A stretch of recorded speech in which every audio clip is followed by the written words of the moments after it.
Welcome movie lovers. Welcome to our channel BTech movie wala. So ఇప్పుడు మనం మాట్లాడుకోబోతున్నాం double smart review గురించి.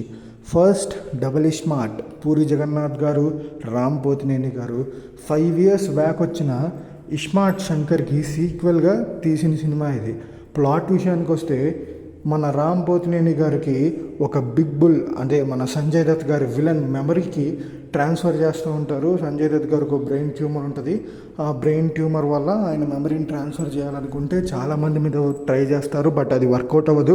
ఫైనల్గా రామ్ పోతినేని గారి మీద ఇస్మార్ట్ శంకర్కి మళ్ళీ మెమరీ ట్రాన్స్ఫర్ చేస్తారు. ఇంతకీ మెమరీ ట్రాన్స్ఫర్ అయిందా అవ్వలేదా, అయితే ఎలా రియాక్ట్ అయ్యారు, ఇంక ఈ మిగతా స్టోరీ మొత్తం మనం థియేటర్స్ మీద చూడాలి. సినిమా అయితే అంత ఎక్కలేదు భయ్య. పార్ట్ 1 ఎక్కినంత అసలు ఎక్కలేదు. మెయిన్గా పార్ట్ 1 ఎందుకు ఎక్కిందంటే ఇస్మార్ట్ శంకర్ గారి మాస్ యాక్టింగ్ ప్లస్ మణిశర్మ గారి బీభత్సమైన songs, mass songs, dance, BGM, దీనంతటి వల్ల ఇస్మార్ట్ శంకర్ ఎక్కింది.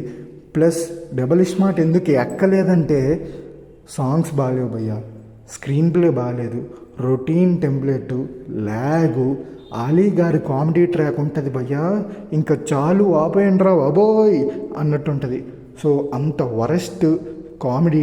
అలాగే గెటప్ సీను గారిది, రామ్ పోతినేని గారిది double meaning jokes, double meaning comedy, బూతులు డైరెక్ట్గా ఉండడం, వీటన్నిటి వల్ల సినిమా అంతగా ఎక్కలేదు. మెయిన్ డ్రాబ్యాక్ వచ్చేసి music.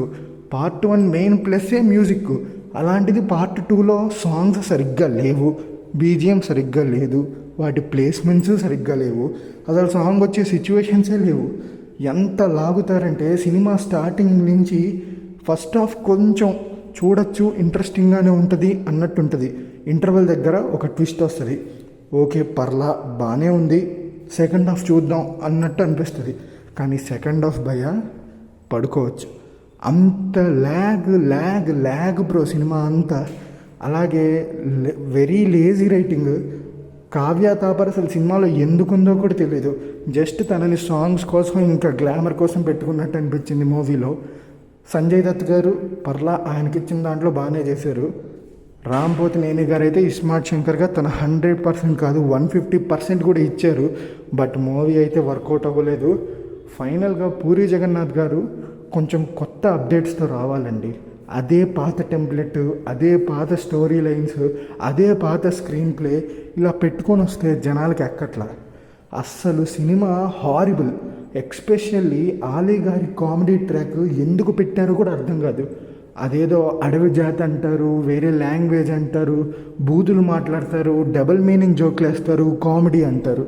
So music, direction, screen play, comedy అన్నీ ఫెయిల్ అయిపోయాయండి. సినిమాలో ఏవీ వర్కౌట్ అవ్వలేదు. మళ్ళీ పూరి జగన్నాథ్ గారు మాస్ కంబ్యాక్ ఇవ్వాలంటే వీటన్నిటిని ఓవర్కమ్ చేసి నెక్స్ట్ మూవీ తీయాలి. తీస్తేనే మాస్ కంబ్యాక్ అవుద్ది. లేదు మళ్ళీ ఇలానే తీస్తే మాత్రం పూరి గారికి ఇంకా కష్టమే. ఫైనల్గా మొత్తానికి సినిమాకి హైలైట్ ఏంటంటే రామ్ గారి పర్ఫార్మెన్స్. రామ్ గారి పర్ఫార్మెన్స్ కోసం కొంచెం మాస్ సినిమాలు చూసే వాళ్ళైతే వెళ్ళి చూడొచ్చు. లేదు సినిమా బాగుంటేనే వెళ్దాం అనుకుంటే సినిమా అంత ఎక్కకపోవచ్చు. ఫైనల్గా ఇది మా ఒపీనియన్. మీరు సినిమా చూడాలనిపిస్తే చూడండి, లేదంటే లేదు. మాకు నచ్చింది మీకు నచ్చచ్చు, మీకు నచ్చింది మాకు నచ్చకపోవచ్చు. కాబట్టి ఇది మా ఒపీనియన్. మాకైతే సినిమా నచ్చలేదు, బట్ మీకు నచ్చుతుందేమో ఒక్కసారి